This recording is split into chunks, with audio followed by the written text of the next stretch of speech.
What up, y'all? It's your boy, Mr. Downtown Melo, and you're listening to the Entertainment Report on iHeartRadio, live from Dubai for Tuesday, October 30th, 2018, delivering some major stories and trends going on in the world of entertainment and beyond. You can follow the show on Facebook, Twitter, or Instagram, facebook.com/Entertainment Report with Melo, that's RAYMELO, on Twitter at The Enter Report, or on Instagram at The Entertainment Report. You can listen to the show anytime you want on iHeartRadio. Just go to iHeart.com or your iHeart phone app, search for The Entertainment Report, and it'll take you to the page.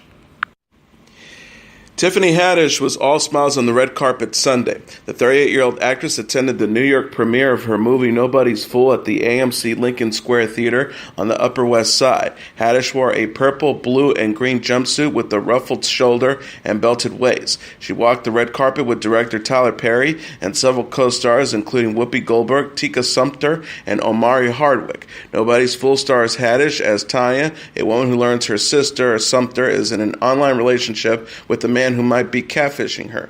Goldberg plays the sibling's mom. Haddish said in an interview with The View last week that she has idolized Goldberg since seeing the actress in Jumping Jack Flash. Haddish told Goldberg, who hosts The View, "When I saw you do that movie, I was like, I want her to be my mama. I want to learn from her. I want her to tell me what's right and what's wrong.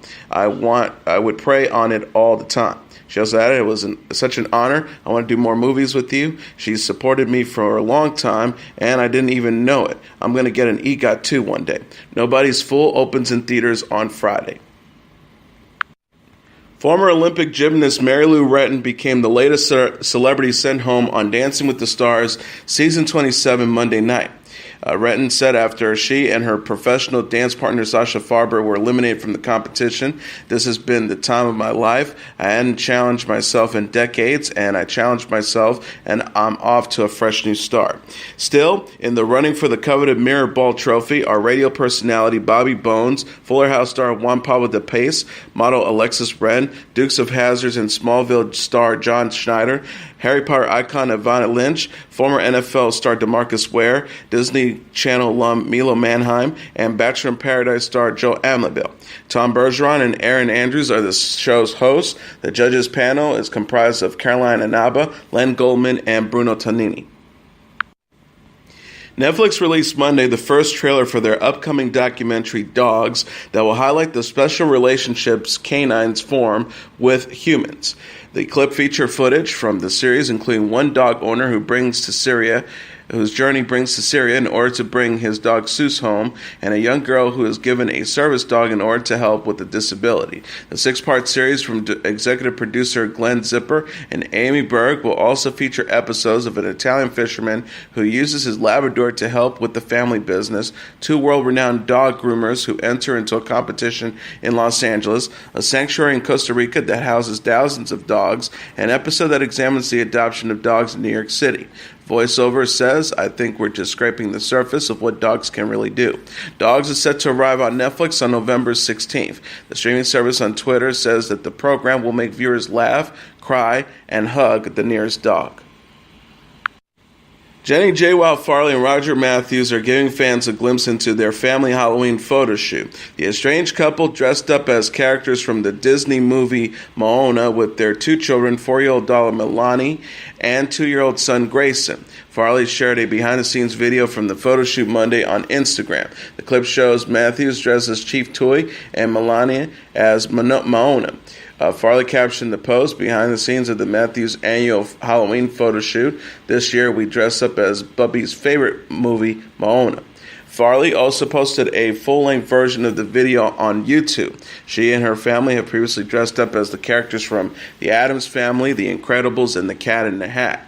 She said in the clip, "Every year the Mathews decide to do a family-oriented costume theme. This year we're going to go with Bubby's favorite movie. Literally, he carries his Maui doll everywhere. We're going to go as Moana." Farley and Mathews have reunited several times since Farley filed for divorce in September. The pair fueled reconciliation rumors this month by celebrating their 3-year wedding anniversary. Mathews said on Instagram, "Rome wasn't built in a day." Mathews has vowed to win Farley back after the Jersey Shore star filed for divorce. He told fans he's, quote, "not done fighting," saying, "We're in counseling, so there is hope." Gabrielle Union paid homage to Gwen Stefani by dressing up as the singer from her 90s themed birthday celebration. Union posted on Instagram Sunday of a video of herself in costume as Stefani during the pop star's time as the lead singer of No Doubt. The outfit included a blonde wig, plaid pants, and a crop top with Gwen written across it. The video featured Union running down a set of stairs while just rocking to Stefani's Just a Girl. Stefani said on Instagram, where she reposted Union's video, at Gab Union, obviously this made me so happy. Union's birthday bash also included a performance by Lil Kim. The rapper was featured in the second video posted by Union performing her hit song Crush on You alongside the actress. Union said, yes, indeed, epic night. Thank you at Lil Kim the Queen Bee for being the legend that you are. Union's husband, NBA star Dwayne Wade, also uploaded a video from the party of himself and his wife singing along to Mary J. Blige's I'm Going Down. Wade said, last night was amazing. Union, born in 1972, turned 46 on Monday. Joe Jonas delighted fans by dressing up as Sansa Stark for Halloween. The 29-year-old singer attended Kate Hudson's Halloween party with his fiancée, actress Sophie Turner, who plays Sansa on the HBO series Game of Thrones. Jonas shared photos from the bash Saturday on Instagram, including a group picture with Turner, Liza Gonzalez, Carl Gambino, and Kate Hudson. Turner dressed up as an elephant. Jonas captioned the post, another Saturday night. People said Hudson's party took place at director Simon Kinberg's house. Jessica Alba, Gwyneth Paltrow, Brad Falchuk, Olivia Munn, and Sarah Silverman were among the other guests in attendance. Jonas said in an interview with Variety this month that he's looking forward to Game of Thrones' 8th and final season. The show will return in 2019. Jonas said, I can't wait for it to come back, and I don't want to know any spoilers. Sophie won't tell me, and she knows if she told me, I would be so heartbroken because I'm such a big fan of the show. Jonas and Turner got engaged in October 2017 after nearly a year of dating. Jonas' brother Nick, who was engaged to Priyanka Chopra, told Fox News in June that Turner is like a sister to him already. Speaking of Priyanka Chopra, she celebrated her upcoming nuptials at her bridal shower in New York. Entertainment Tonight reported the 36-year-old actress was fiat by family and friends at a party Sunday at Tiffany's Blue Box Cafe ahead of her wedding to Nick Jonas. Chopra stunned in a strapless white dress with a satin bodice and feather skirt. She accessorized with a metallic clutch, nude pumps, and a diamond ring and necklace. Us Weekly said Chopra's bridesmaids, Mubina Ratansi and Arjuna Acharya, hosted the shower. Jonas' brother and sister-in-law Kevin Jonas and Danielle Jonas, Kelly Ripa, and Lupita Nyong'o were among the other guests. Chopra's stylist Mimi Cottrell shared a photo of Chopra's look Sunday on Instagram. She wrote, the brighter version for everyone at Priyanka Chopra, #styled by Mimi Cottrell. Sorry, I was too excited when I posted the first pic. Chopra and Jonas confirmed their engagement in August. Lena Dunham is sober after misusing prescription drugs for years. The 32-year-old actress and producer said on Monday's episode of the Armchair Expert with Dax Shepard podcast that she's 6 months sober after abusing the anti-anxiety medication Klonopin. Dunham told host Dax Shepard, I've been sober for 6 months. My particular passion was Klonopin. She explained, I was having crazy anxiety and having to show up for things that I didn't feel equipped to show up for, but I know I needed to do it, and when I take a Klonopin, I can do it.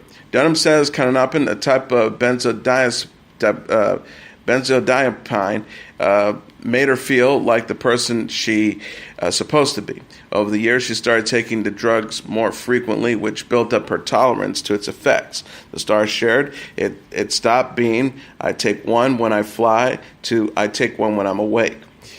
She says, if I look back, there were a solid 3 years where I was, to put it lightly, misusing benzos, even though it was all quote-unquote doctors prescribed. Dunham says she had also had her fair share of opiate experiences due to her ongoing health issues. The actress had an ovary removed this month after struggling with endometriosis for years. Dunham said on Instagram after the procedure, Heath, like most things, isn't linear. Things improve and things falter. Health. She told fans, my health not being a given has paid spiritual dividends I could never have predicted, and it's opened me up in wild ways, and it's given me a mission to advocate for those of us who live at the cross-section of physical and psychic pain. Andy Cohen joined the Backstreet Boys on stage for a performance during a concert in Las Vegas. Cohen posted on Instagram Sunday a video of himself singing Shape of My Heart alongside Backstreet Boys members Nick Carter, Brian Littrell, Harry Darrow, Karen Richardson, and AJ McLean. Cohen received a red rose after the song was completed. The Watch What Happens Live host said alongside the video, "I'm totally a Backstreet Boys now, hashtag Shape of My Heart." The Backstreet Boys also uploaded a video from the concert on Twitter writing, "Watch What Happens in Vegas, stays in Vegas. Thanks for coming to hashtag BSB Vegas, at Andy and the at Bravo WWHL team." Cohen, in an accompanying photo, posed with the Backstreet Boys backstage. The concert took place Saturday during the Backstreet Boys' larger-than-life residency at the Zappos Theater at Planet Hollywood in Las Vegas. The group will be performing at the venue through April 29th. Demi Lovato's mom is celebrating the singer's renewed sobriety. Ana de la Garza said in an interview with the Sirius XM show Conversations with Maria Menounos that Lovato's 90 days sober. She says she has 90 days, and I couldn't be more thankful and more proud of her because addiction being a disease, it works. It's very hard, it's not easy, and there are no shortcuts. De la Garza says she's not sure what led to Lovato's reported overdose. She initially thought Lovato had been in a car accident when she started hearing about her daughter's relapse. De la Garza recalled, "I was looking at my phone and I saw all these text messages coming in from all over. The one text message that clued me in on what was going on said, 'I just saw on TMZ and I'm so sorry.'" She said of Lovato, "I knew that she wasn't sober because I didn't know what she was doing because she doesn't live with me. I started getting all these text messages and my knees almost went weak. I could barely stand up." Lovato was hospitalized in July after a reported opiate overdose. Her sister, Madison de la Garza, said in an interview with the Millennial Hollywood podcast this month that the singer is doing really well in treatment. The 16-year-old actress says she's working really hard on her sobriety, and we're all so incredibly proud of her. It's been crazy for our family. It's been a lot. Kiss released on Monday the concert dates for the North American leg of their upcoming farewell world tour titled End of the Road. Kiss will begin touring North America on January 31st, 2019 at the Rogers Arena in Vancouver, Canada, before wrapping things up on April 19th, 2019 at the Birmingham Jefferson Convention Complex in Birmingham, Alabama. The band will also be performing in cities such as San Diego, Las Vegas, Los Angeles, Dallas, New Orleans, Chicago, Cleveland, Toronto, Boston, New York, Philadelphia, and Atlanta, among others. Tickets go on sale for Kiss Army Fan Club members through KissOnline.com starting on October 31st at 10 a.m. local time. Tickets go on sale for the general public starting on November 2nd at 10 a.m. local time through Live Nation. A teaser trailer for the tour was also released on Monday featuring Kiss performing in front of thousands of screaming fans. Kiss announced plans to hold a final tour in September on America's Got Talent.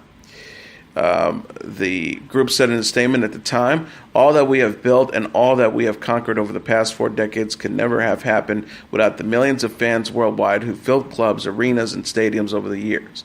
This will be the ultimate celebration for those who have seen us and a last chance for those who haven't. Kiss Army, we're saying goodbye on our final tour with our biggest show yet, and we'll go out the same way we came in, unapologetic and unstoppable." Weird Al Yankovic announced on Instagram Monday a new North American tour set for the summer 2019. The tour title Strings Attached will differ from Yankovic's 2018 stripped-down, ridiculously ill-advised vanity tour by featuring costumes, props, a big video screen, and a full symphony orchestra at every concert. Yankovic said alongside a promotional poster for the tour, "We're going directly from my most scaled-down, low-key show ever, this year's ridiculously ill-advised vanity tour, to my most fully blown, over-the-top extravaganza ever." Yankovic said that the concert dates for Strings Attached will be announced on November 12th. Tickets go on sale on November 16th at 11 a.m. Eastern Standard Time. The full symphony orchestra will be a different one in every city. Yankovic will perform his hit songs alongside his band and background singers Lisa Papel, Monique Donnelly, and Scotty Haskell. Yankovic continued, I think it's really going to be a special show, and I can't wait to get started. I'm not allowed to say much else about it before the 12th, but I will say that it's basically a 3-month summer tour, and yes, we'll be playing a bunch of places that we didn't get around to on the last one. Hello, Vancouver, Las Vegas, and the entire state of Florida. And now let's take a look at what happened on this date in entertainment history. On this date in 1938, Orson Welles scares the entire nation. Orson Welles caused a nationwide panic with his broadcast of War of the Worlds, a realistic radio dramatization of a Martian invasion on Earth. Orson Welles was only 23 years old when his Mercury Theater Company decided to update H.G. Wells' 19th century science fiction novel War of the Worlds for national radio. Despite his age, Wells had been in radio for several years, most notably as the voice of the Shadow in the hit mystery program of the same name. War of the Worlds was not planned as a radio hoax, and Wells had little idea of the havoc it would cause. The show began on Sunday, October 30th at 8 p.m. A voice announced the Columbia Broadcast System and its affiliate stations presents Orson Welles and the Mercury Theater on the air in War of the Worlds by H.G. Wells. Sunday evening in 1938 was prime time in the golden age of radio, and millions of Americans had their radios turned on. But most of these Americans were listening to ventriloquist Edgar Burton and his dummy Charlie McCarthy on NBC and only turned to TBS at 8:12 p.m. after the comedy sketch ended and a little-known singer went on. By then, the story of the Martian invasion was well underway. Wells introduced his radio play with a spoken introduction, followed by an announcer reading a weather report. Then, seemingly abandoning the storyline, the announcer took listeners to the Meridian Room in the Hotel Park Plaza in downtown New York, where you would be entertained by the music of Ramon Raquello and his orchestra. Perdit dance music played for some time, and then the scare began. An announcer broke in the report that Professor Farrell of the Mount Jennings Observatory has detected explosions on the planet Mars. Then the dance music came back on, followed by another interruption in which listeners were informed that a large meteor had crashed into a farmer's field in Grover Mills, New Jersey. Soon, an announcer was at the crash site describing a Martian emerging from a large metallic cylinder. Good heavens, he declared, something's wriggling out of the shadow like a gray snake. Now here's another, and another, and another one. They look like tentacles to me. I can see the thing's body now. It's large as a bear. It's glistening like wet leather. But that face, ladies and gentlemen, it's indescribable. I can hardly force myself to keep looking at it. It's so awful. The eyes are black and gleam like a serpent. The mouth is kind of V-shaped with saliva dripping from its rimless lips that seems to quiver and pulsate. The Martians mounted walking war machines and fired heat ray weapons at the puny humans gathered around the crash site. They annihilated a force of 7,000 guardsmen, and after being attacked by artillery and bombers, the Martians released a poisonous gas into the air. Soon, Martian cylinders landed in Chicago and St. Louis. The radio play was extremely realistic, with Wells employing sophisticated sound effects and his actors doing an excellent job portraying terrified announcers and other characters. An announcer reported that widespread panic had broken out in the vicinity of the landing sites, with thousands desperately trying to flee. In fact, that was not far from the truth.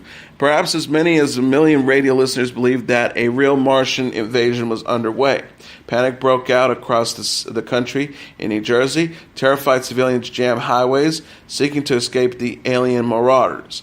People begged police for gas masks to save them from the toxic gas and asked electric companies to turn off the power so that the Martians wouldn't see their lights. One woman ran into the Indianapolis church where evening service was being held and yelled, "New York has been destroyed. It's the end of the world. Go home and prepare to die." When news of the real-life panic leaked into the CBS studio, Wells went on the air as himself to remind listeners that it was just fiction. There were rumors that the show caused suicides, but none were ever confirmed. The Federal Communications Commission investigated the program, but found no law was broken. Networks did agree to be more cautious in their programming in the future. Orson Welles feared that the controversy generated by War of the Worlds would ruin his career. In fact, the publicity helped him land a contract with the Hollywood studio. And in 1941, he directed, wrote, produced, and starred in Citizen Kane, a movie that many have called the greatest American film ever made. Also on this date in 2002, DJ Jam Master Jay, the founding member of the rap group Run DMC, was shot and killed inside a recording studio in Queens. Mizell, whose real name, Jam Master Jay, whose real name is Jason Mizell, was shot in the head, and to this day, no one has been arrested for the murder. Mizell teamed up with Joseph Simmons, known as Run, and Daryl McDaniels, or DMC, to form one of rap music's leading groups in the 1980s. With Mizell scratching turntables for rappers Run and DMC, the trio recorded rap's first platinum album, Raising Hell, in 1986, boosted in large part by its remake of Aerosmith's rock classic, Walk This Way. Run DMC temporarily disbanded in the late 80s, but regrouped and wrapped up a tour with Kid Rock and Aerosmith. The rap trio released Down with the King in 1993 and Crown Royal 8 years later. The group's label, Arista Records, released a new collection of Run DMC's greatest hits in September. That's your entertainment report for Tuesday, October 30th, 2018. I'm your host, Mr. Downtown Ray Melo. I'll be back tomorrow to deliver some major stories and trends going on in the world of entertainment and beyond. You can follow the show on Facebook, Twitter, or Instagram. Facebook.com/The Entertainment Report with Ray Melo. That's RAYMELO. On Twitter at The Enter Report, or on Instagram at The Entertainment Report. You can listen to this episode or any previous episodes of The Entertainment Report anytime you want on iHeartRadio. Just go to iHeart.com or your iHeart phone app, search for The Entertainment Report, and it'll take you to the page. Good night, and God bless you all.